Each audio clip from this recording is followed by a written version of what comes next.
नमस्कार, स्वागत है आपका संसद टीवी पर। मैं हूं मनोज वर्मा और आप देख रहे हैं हमारा खास कार्यक्रम मुद्दा आपका। आज इस कार्यक्रम में हम बात करेंगे मिशन लाइफ की, पर्यावरण की। कारण प्रधानमंत्री नरेंद्र मोदी ने आज गुजरात के केवड़िया में मिशन लाइफ का वैश्विक स्तर पर शुभारंभ किया। इस मौके पर संयुक्त राष्ट्र महासचिव के साथ साथ 120 देशों के राजदूत इस कार्यक्रम में शामिल हुए। प्रधानमंत्री नरेंद्र मोदी ने मिशन लाइफ पर्यावरण के लिए जीवन शैली पुस्तिका और इसके साथ साथ एक टैगलाइन का भी शुभारंभ किया। क्या है मिशन लाइफ और इससे जुड़े विभिन्न पहलुओं पर आज चर्चा करेंगे अपने खास मेहमानों के साथ। मेरे साथ इस समय मौजूद हैं डॉक्टर सुनील पांडे, जो निदेशक हैं पर्यावरण और अपशिष्ट प्रबंधन टेरी से। साथ ही हम बात करेंगे संयुक्त राष्ट्र के पूर्व राजनयिक मुकुल सनवाल जी से, और हमारे साथ इस समय जुड़े हुए हैं पोलाश मुखर्जी जी, जो विशेषज्ञ हैं वायु प्रदूषण और जलवायु लचीलापन एनआरडीसी इंडिया से। पोलाश जी, आपका भी स्वागत है संसद टीवी पर। लेकिन शुरुआत मुकुल जी मैं आपसे करूंगा। मिशन लाइफ, प्रधानमंत्री जी ने आज एक तरह से पर्यावरण को लेकर, छोटे छोटे मुद्दों को लेकर विश्व को संबोधित किया है। आप मिशन लाइफ को कैसे देखते हैं, खास तौर से दुनिया के जो 120 देश आज जुड़े हैं, आप इसका संदेश संकेत कैसे देखते हैं? देखिए, ये जो बिंदु प्रधानमंत्री ने रखे हैं उन पर चर्चा तो बहुत दिनों से हो रही थी। मिसाल के रूप पर क्लाइमेट चेंज की संधि ही 30 साल से हर वर्ष मिलती है और हर वर्ष यही निकलता था निष्कर्ष कि कुछ नहीं हुआ, समस्या बढ़ती जा रही है। प्रधानमंत्री ने जो विभिन्न पहलुओं पर जो चर्चाएं हो रही थी उनको केंद्रित करके एक सूत्रधार में बांध दिया है जी। मिसाल के तौर पर मैं स्पष्ट करना चाहता हूं कि 5 चीजें प्रधानमंत्री ने अहम समझकर जोर दिया है। सबसे पहले तो उन्होंने ये कहा है कि क्लाइमेट चेंज की जो समस्या है उसको हमको ये नहीं सोचना चाहिए कि सरकार करेगी या अंतर्राष्ट्रीय स्तर पर इसका समाधान होगा। इसका समाधान समाज के स्तर पर होगा, सोसाइटी के स्तर पर होगा। क्योंकि जो समस्या उभरती है वो व्यक्ति विशेष के ही कारनामों से उभरती है और शासन या अंतर्राष्ट्रीय स्तर पर उभरती नहीं है। सोल्यूशन वहां निकलता है। ये हम बात आज तक करते आए हैं और उसका कोई हल नहीं निकला है।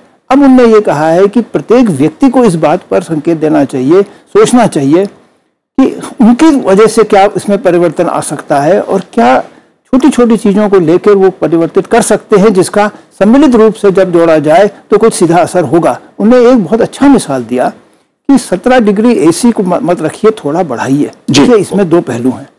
AC किसके घर में है? अमीर लोगों के घर में है। और उनने ये भेदभाव नहीं किया कि किस देश के हैं, विकसित देश हैं, अविकसित देश हैं। उन्होंने कहा कि जितने अमीर लोग हैं वो अपनी थोड़ी रवैये को थोड़ा सा बदलें। तीसरा बिंदु उनने ये रखा कि हमको दैनिक जीवन में हम अगर गौर करते हैं तो हम देखेंगे कि कई ऐसे मसले हैं, कई ऐसे निर्णय हम लेते हैं जिनको परिवर्तित करके हम प्रदूषण को कम कर सकते हैं, पर्यावरण पर असर कम कर सकते हैं, पर जो सुविधा मिल रही है उसको हम कम नहीं करेंगे। उन्होंने लाइट बल्ब का उदाहरण दिया कि LED बल्ब फैला दिए गए हैं, उससे रोशनी कम नहीं हुई है और उससे पैसा भी वसूल हो गया है जो खर्चा है, पर उससे पर्यावरण पर असर भी कम हुआ है। चौथी बात उन्होंने ये रखी कि अंतर्राष्ट्रीय स्तर पर इसको फैलाने के लिए उन्होंने ये नहीं पहल की है कि भारत करेगा। उन्होंने संयुक्त राष्ट्र महासंघ सचिव के समक्ष ये बात कही है कि आप वहां ले जाइए।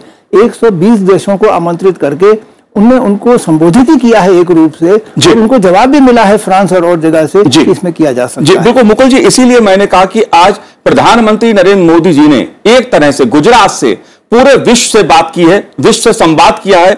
मुद्दा पर्यावरण का है, मुद्दा आम आदमी का है। पोलाश जी, आप कैसे देखते हैं, आपकी क्या राय है, क्या प्रतिक्रिया है इस पूरे अभियान पर जो मिशन लाइफ है? जाहिर सी बात है इसको लेकर तमाम तरह के पहलू हैं, क्योंकि ग्लेशियर पिघल रहे हैं, नदियां सूख रही हैं और जलवायु परिवर्तन का एक मुद्दा पूरी दुनिया के सामने खड़ा है। आप कैसे देखते हैं? धन्यवाद मनोज जी।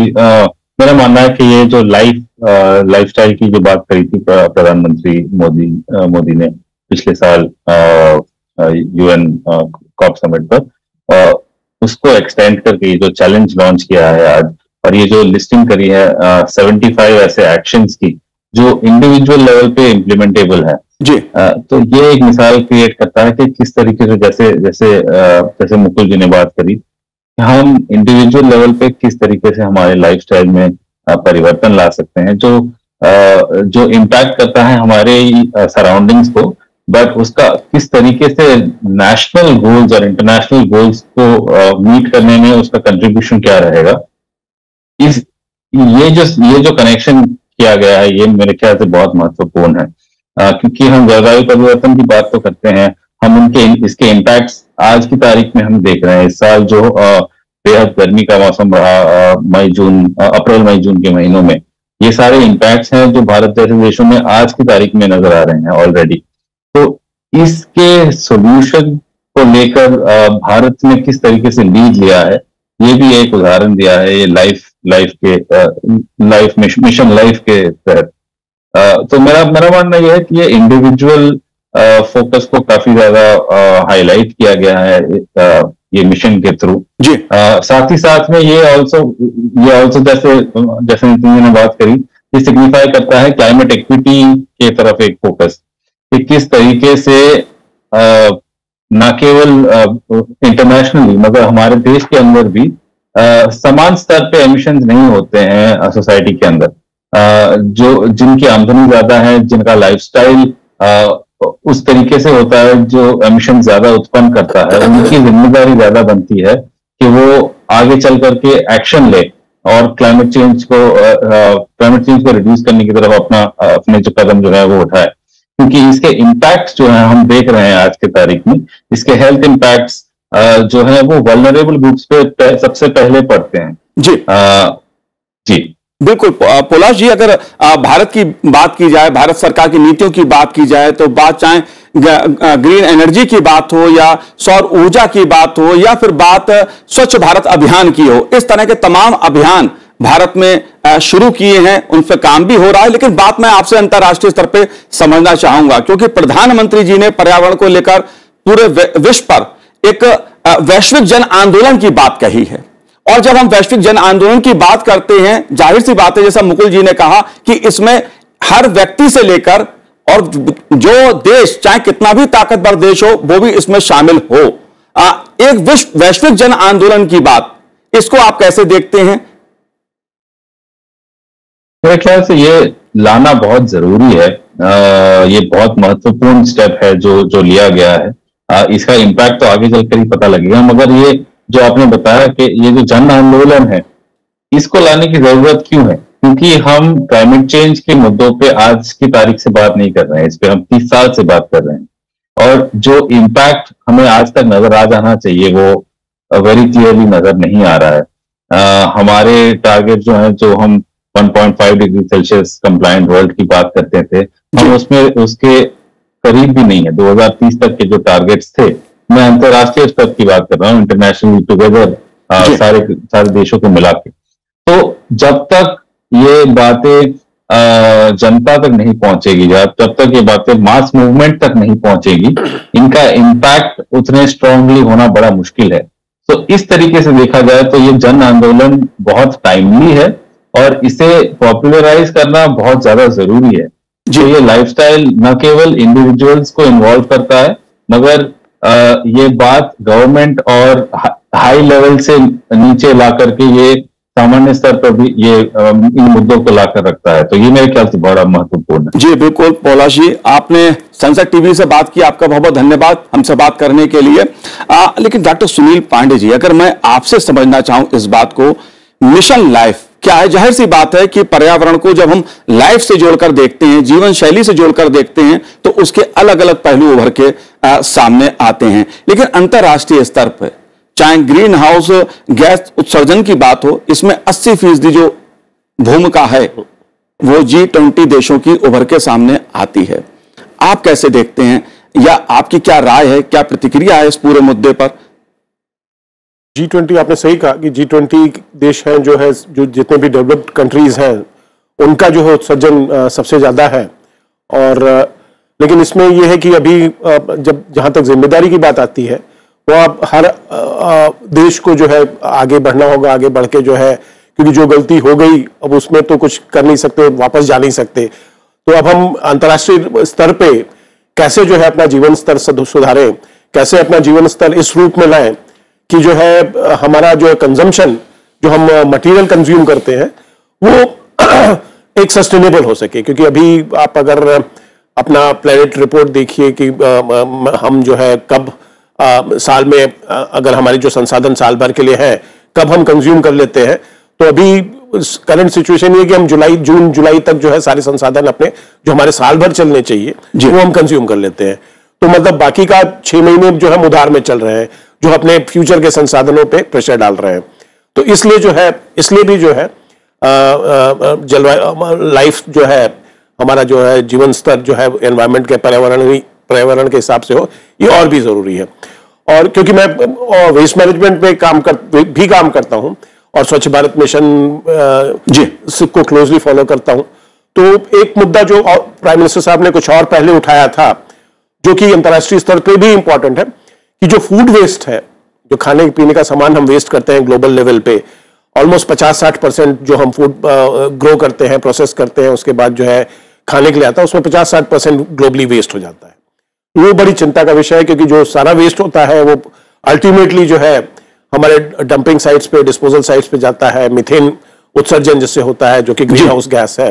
तो ये जो है कॉल जो है, इसमें जो है सबको आगे आना होगा, सबको इंश्योर करना पड़े। और इससे क्या होगा कि जो फूड वेस्ट नहीं होगा वो और लोगों के खाने के काम आएगा, जो पॉपुलेशन जो है अंडर नरिश्ड है या जिनके पास सफिशिएंट खाने के लिए नहीं है, ये उनके काम आएगा। जाहिर सी बात है, पर्यावरण की समस्या जो है वो मानव जनित अधिक कही जा सकती है, क्योंकि जिस तरह से हम सब ने मिलकर पर्यावरण को बिगाड़ने का काम किया है, सुधारने की जिम्मेदारी भी हम सबके उस पर है। लेकिन मिशन लाइफ अगर मैं समझना चाहूं आपसे मुकुल जी, इसमें नया क्या है? क्योंकि पिछले 30 सालों से तमाम मंचों पर जलवायु परिवर्तन पे चर्चा होती है, नया क्या है इसमें? देखिए, इसमें नया जो है एक बहुत साधारण सी बात है। मैं गुजरात का ही उदाहरण देता हूं जी। गांधी जी ने मुट्ठी भर नमक उठाकर सबको केंद्रित एक जन आंदोलन शुरू कर दिया। बड़ी सरल चीज थी। उन्होंने ये नहीं कहा कि ब्रिटिश सरकार से अपोज करो, धरना दो, लड़ाई करो। एक नमक उठा के उनने एक क्रांति ले आए हमारे देश में। इसी तरह से एक केंद्र बिंदु नरेंद्र मोदी जी ने जो दिया है, प्रधानमंत्री जी ने, कि अपनी जीवन शैली पर ध्यान दो और उसको परिवर्तित करने की कोशिश करो, तो तुम देखोगे कि बहुत सारा परिवर्तन आ सकता है। और अगर सम्मिलित रूप से बड़े पैमाने पर लोग एक छोटी छोटी चीजों पर परिवर्तित करेंगे, तो जुड़कर, जैसे कहा जाता है कि बूंद बूंद से ही सागर बनता है, तो एक क्रांति के रूप में हो सकता है। और इसके में जो अहम बात यह है कि अभी तक क्लाइमेट चेंज में जो चर्चा हो रही है, क्लाइमेट चेंज ट्रीटी की या संधि के आपस में, वो एक तो वैज्ञानिक आपस में चर्चा कर रहे हैं, डिप्लोमेट आपस में चर्चा कर रहे हैं, राजनीतिज्ञ आपस में चर्चा कर रहे हैं, हेड ऑफ स्टेट आपस में चर्चा कर रहे हैं, और जन साधारण से वो अलग था। और यही रहता था कि तुमको क्या करना है, तुम पहले करो, मैं बाद में करूंगा। टेक्नोलॉजी देंगे, पर टेक्नोलॉजी प्राइवेट सेक्टर के हाथ में है, हम क्या कर सकते हैं। इसी बात को लेकर 30 साल से चर्चा चल रही थी और कोई परिवर्तन नहीं आया। अब प्रधानमंत्री ने इसको आगे बढ़ा के समाज की तरफ जब ले गए हैं, तो इस बिंदु को लेकर कोई विवाद नहीं है। हर सभ्यता, हर देश के लोगों में को ये इस विषय पर पहल करने की आवश्यकता महसूस थी। प्रधानमंत्री ने उस आवश्यकता को नहीं रखा है सामने। प्रधानमंत्री ने केवल एक केंद्रित कर दिया है, इसको एक सूत्र में बांध दिया है और एक लीडरशिप के रूप में सामने आए हैं कि इस बात को अगर हम सब मिलकर आगे बढ़ाते हैं तो अवश्य ही कुछ परिवर्तन होगा। जी, एक मुकुल जी, यहाँ पर अंतरराष्ट्रीय स्तर पर क्या असर होगा इसका? देखिए, अंतरराष्ट्रीय स्तर पर सीधा असर इसलिए होगा कि ये बात उन्होंने सेक्रेटरी जनरल के सामने कही है, ये बात उनने 120 देशों के दूतावासों के सामने की है। और अभी तक जो समाचार आया है उससे ये स्पष्ट हो गया है कि जैसे फ्रांस, एस्टोनिया, मडागास्कर, गियाना, नेपाल, हर कोने में के लोगों ने इतनी जल्दी ही इस पर जवाब दिया है कि हाँ, हम इसका समर्थन करते हैं। हम सोचते हैं कि इसमें हाँ कुछ बल है। सबसे बड़ी बात देखिए अंतर्राष्ट्रीय स्तर पर यह है कि एजेंडा सेटिंग। तो एक एजेंडा सेट हो गया है कि हाँ, अब इस बिंदु पर बातचीत की जाए।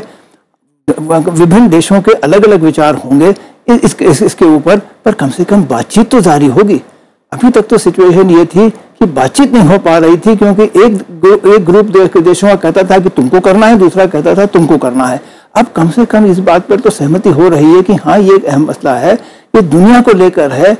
और सबसे बड़ी बात जो मेरे ख्याल से प्रधानमंत्री ने हमारे सिविलाइजेशन या हमारे अतीत के संदर्भ में कहा है, हमारी सभ्यता के संदर्भ में कहा है कि हम नेचर पर या हम प्रकृति पर निर्भर हैं। जी, वेस्ट की थिंकिंग ये है कि टेक्नोलॉजी के माध्यम से हम प्रकृति पर काबू पा सकते हैं। अगर कोई समस्या होगी तो हमारे पास टेक्नोलॉजी है, हम उससे इसको हल कर लेंगे। प्रधानमंत्री ने एक संकेत किया है कि हाँ, वो रास्ता अभी नहीं सफल हुआ है। और इस बात पर भी गौर करिए कि जिस खूबसूरती से उनने इस मैसेज को पेश किया है, किसी के ऊपर लांछन नहीं लगाया है, सब लोग इससे सम्मिलित होंगे। एक छोटा सा एग्जाम्पल मैं देता हूं जो प्रधानमंत्री ने कहा। उन्होंने कहा कि जिम जाते हैं आप, वर्जिश करने जाते हैं तो गाड़ी में बैठ के क्यों जाते हैं? अब वर्जिश करने का जो सिलसिला है वो वेस्ट में ज्यादा है, अमीर लोगों के ऊपर है, बेचारा गरीब तो वैसे ही वर्जिश करता रहता है मजदूरी में।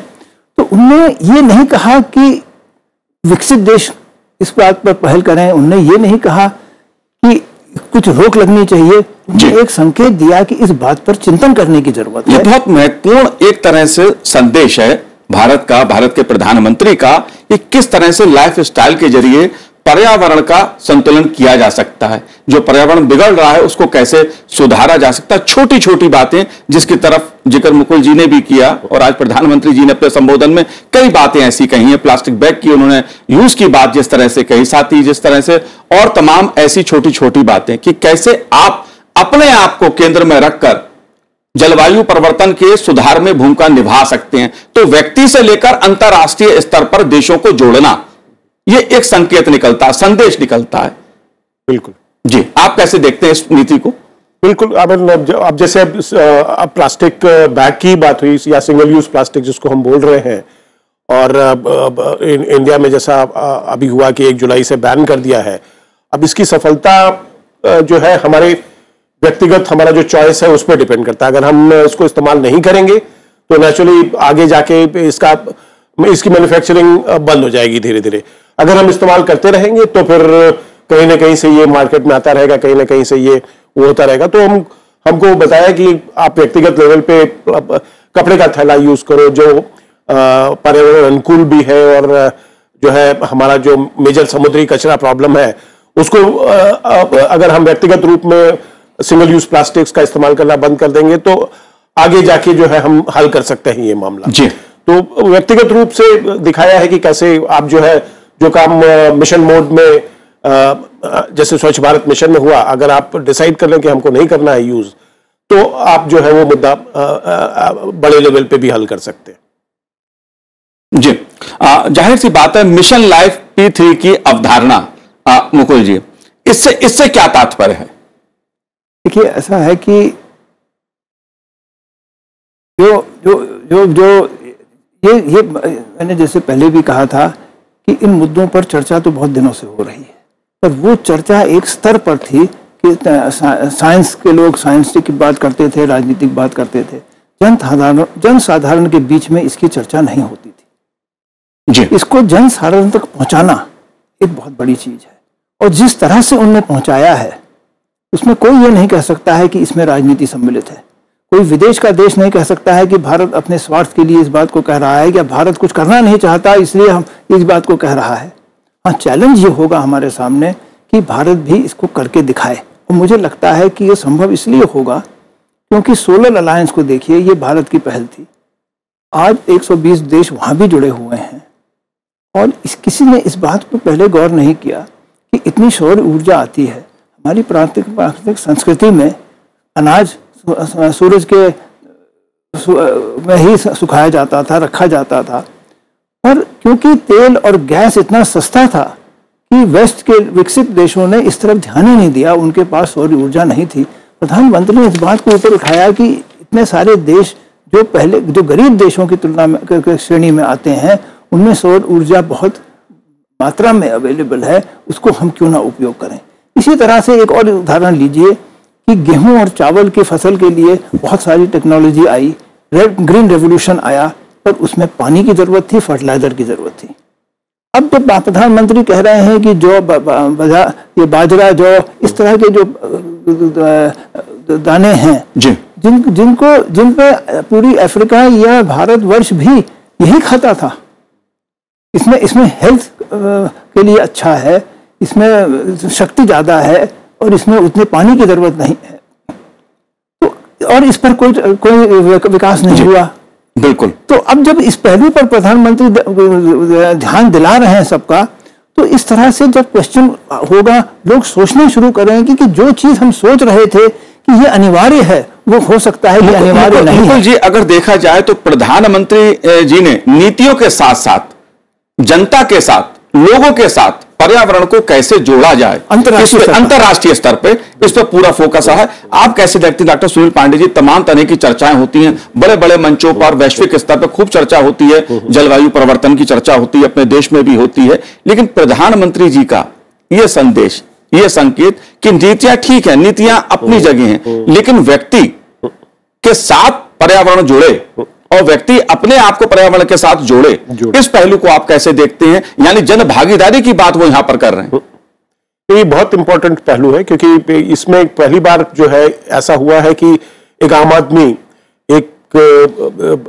उसको एक कुछ जिम्मेदारी दी गई है और इसमें उसको लग रहा है कि हम भी नेशन के लिए या अंतर्राष्ट्रीय स्तर पे कुछ कर सकते हैं, और हमारा जो एक्शन है अभी हम जो करेंगे वो आगे जाके जो है सम्मिलित रूप से, जैसा मुकुल जी ने कहा कि बूंद बूंद से सागर भरता है, और हम जो है वो एक बूंद का कंट्रीब्यूशन अगर करते हैं तो वो जो है इंटरनेशनल हमारा जो सोच है उसको बदलने में, और जब लोग देखेंगे कि इंडिया लीडरशिप ले रहा है, भारत लीडरशिप ले रहा है और भारत करके दिखा रहा है, तो आई एम श्योर कि जो है काफी सारे देश इसको ये चेंज महसूस करेंगे और अपने यहाँ इंप्लीमेंट करने की शुरुआत करेंगे। और एक बार ये मिशन मोड में अंतर्राष्ट्रीय लेवल पे आ गया तो बहुत जल्दी जो है ज्यादा से ज्यादा, अभी तो काफी 120 देशों ने करीब इसका समर्थन किया है, बट काफी लोग अपने यहाँ जो है इसको इंप्लीमेंट करने लगे। जी बिल्कुल, lifestyle for environment. Mukul ji, अंतर्राष्ट्रीय स्तर पे तमाम खेमेबंदी भी देखने को मिलती है पर्यावरण के मुद्दे पे, जलवायु परिवर्तन के मुद्दे पर, नीतिगत उसको लेकर ताकतवर देश दूसरे देशों को उपदेश देते हैं, लेकिन खुद क्या कुछ करते हैं यह भी एक चर्चा का विषय रहता है। आप कैसे देखते हैं मिशन लाइफ को उस राजनीति के बीच में? देखिए, प्रधानमंत्री ने इस मुद्दे को राजनीति से निकालकर समाज के सामने रख दिया है। ये बहुत बड़ा परिवर्तन है। उस राजनीति में, जो पुरानी राजनीति 30 साल से चली आ रही थी, क्लाइमेट ट्रीटी 30 साल पुरानी हो गई है, तो वही चर्चा होती रहती थी जो राजनीतिक स्तर पर होती है, उसको प्रधानमंत्री ने निकाल कर समाज के सामने रख दिया है, व्यक्ति के सामने रख दिया है। और यही नहीं कि भारत के व्यक्तियों के सामने, पर विश्व व्यक्तियों को संबोधित किया है एक तौर से उनके राजदूतों के माध्यम से, कि भाई हम लोग अगर सब मिलकर सम्मिलित रूप से हर व्यक्ति इसको अपनाता है तो अवश्य ही परिवर्तन आएगा। अब देखिए, हमारे यहाँ का भी देखिए, दिल्ली का ही उदाहरण है कि राजपथ को कर्तव्य पथ का नाम दिया गया है। उसी भावना, उसी धारणा या उसी प्रभाव में ये चल रहा है कि प्रत्येक व्यक्ति का एक कर्तव्य होता है। जी, हम अपना अपना कर्तव्य निभाएंगे, हमारी गीता में भी यही कहा गया था। तो उसका जो सम टोटल होगा, जो उसका समावेश होगा, उसका अवश्य असर पड़ेगा। और हमको जो समस्याएं चली आ रही हैं, जिन मामलों को हमने समस्या का रूप दिया है, उसको हमको दूसरी निगाह से देखना चाहिए, तो वो समस्या नहीं है, उसमें हल भी निकल आता है। जी, और मिशन लाइफ का भी यही उद्देश्य है कि हम ऐसी जीवन शैली अपनाएं जो हमारी धरती के अनुकूल हो, पर्यावरण के अनुकूल हो, और यही संदेश है मिशन लाइफ का। आप दोनों ने इस कार्यक्रम में भाग लिया, चर्चा की बहुत बहुत शुक्रिया हमसे बात करने के लिए, धन्यवाद आपका। और संसद टीवी के इस कार्यक्रम में आज इतना ही, मुझे दीजिए आज्ञा, नमस्कार।